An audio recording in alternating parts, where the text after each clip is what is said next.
Reprendre un fonds de commerce de boulangerie, point de vigilance.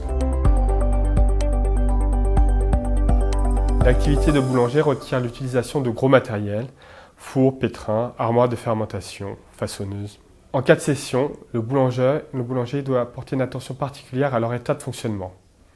Pour s'assurer de pouvoir exploiter le fonds, il est opportun que le repreneur exige du cédant des garanties.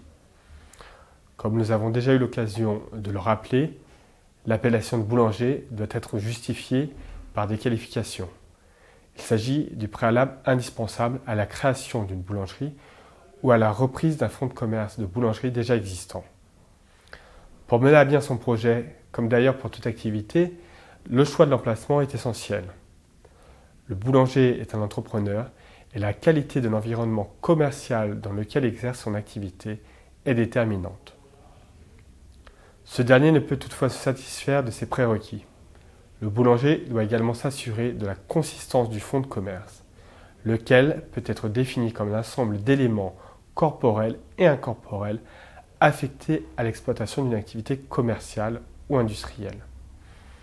Au titre des éléments incorporels du fonds figurent des éléments tels que la clientèle, l'achalandage, le droit au bail, l'enseigne et le nom commercial.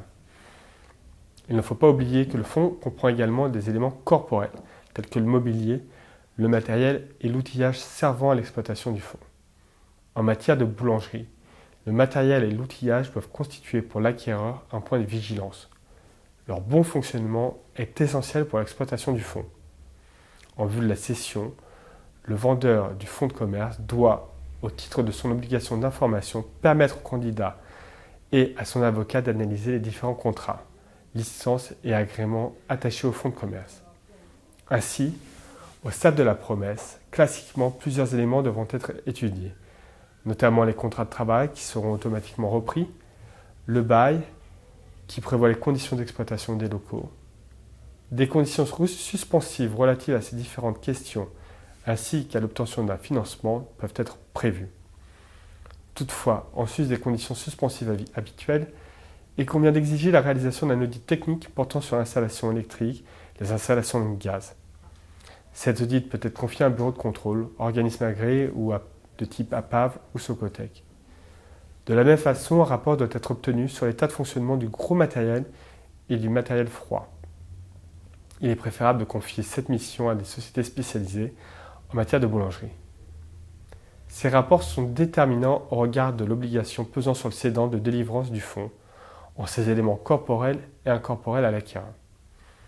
Le vendeur a également tenu la garantie des vices cachés résultant de l'article 1641 du Code civil et de la garantie de l'exactitude des énonciations figurant à l'acte de cession résultant de l'article L141.3 du Code de commerce.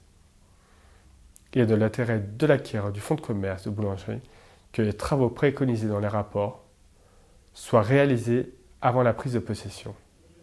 En définitive, une méthodologie précise doit être mise en place par les parties pour lever les risques et sécuriser l'opération de vente du fonds de commerce de boulangerie.